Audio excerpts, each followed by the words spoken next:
안녕하세요, 오쌤의 출근길 뉴스입니다. 구독과 좋아요로 부의 기운 받아가세요.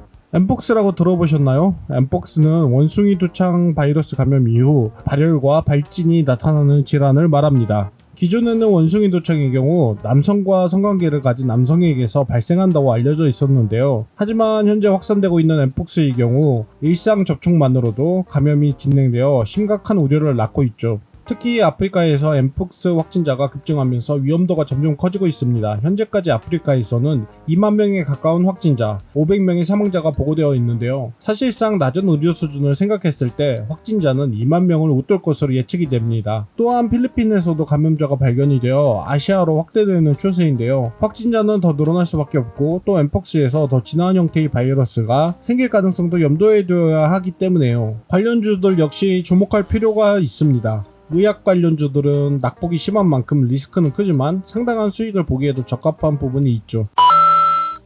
대표적인 엠폭스 관련주 중 하나가 시젠입니다. 시젠은 불임자 진단 연구와 개발을 진행하는 곳으로 세계 최초로 코로나 진단 키트를 만들어 유명해진 곳이죠. 시젠은 90분 이내로 엠폭스를 확인할 수 있는 시약 노바플렉스를 개발했기 때문에 관련주에 들어갔습니다. 또한 흥미로운 점은 시약 개발 과정에서 인공지능 기반의 시약 개발 시스템을 활용했다는 것도 상당히 재미있는 부분입니다. 팬데믹 이후에는 다양한 병원체들을 동시에 검사할 수 있는 멀티플렉스 진단시약 신드로믹 PCR 기술로 글로벌 시장을 공략 중에 있습니다. 최근 바닥을 쳤던 주가가 고공행진을 연신 기록 중에 있는데요. 조정 이후 장을 살펴봐야겠습니다.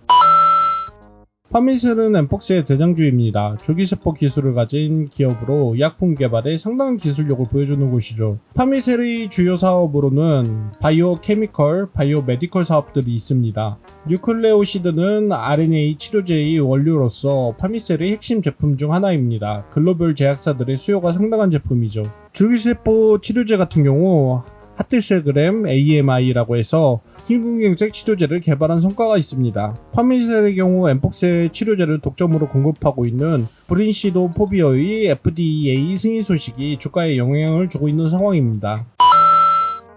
랩질로믹스 같은 경우 차세대 염기서열 분석을 바탕으로 한 분자 진단 서비스를 제공합니다. 또한 관련 장비들도 개발하고 있는데요. 랩질로믹스는 35분 만에 엠폭스를 확인할 수 있는 진단키트를 개발하여 엠폭스 관련주가 되었습니다. 엠폭스 진단키트 같은 경우 코로나 때처럼 PCR 기반의 진단키트로서 높은 민감도를 보여주고 있죠. 다른 호재로는 미국 시장을 진출 준비 중인데 암 사전 진단 전문기업 노보믹스, 그리고 신약 개발 전문기업 에어비온의 투자와 미국 클리아랩 인수를 동시에 진행 중입니다. 아모레퍼시픽과 유전자 검사 서비스 공급 계약을 체결함으로써 관련된 서비스를 진행할 예정입니다. 엠폭스 관련주들의 경우 결국에 엠폭스가 어느 정도 세계적으로 유행하느냐, 이것이 핵심이라고 할 수 있습니다. 최근 거브레어수스 WHO 사무총장은 다음과 같은 이야기를 했습니다. 현재 엠폭스의 상황이 세계 공중보건 비상사태에 해당한다고 말을 한 것이죠. 따라서 공중보건 비상사태가 선언이 된 겁니다. 국제보건법상 최고 수준의 전염병이기 때문에 그만큼 엠폭스의 확산은 쉽게 가라앉지 않을 것으로 보입니다.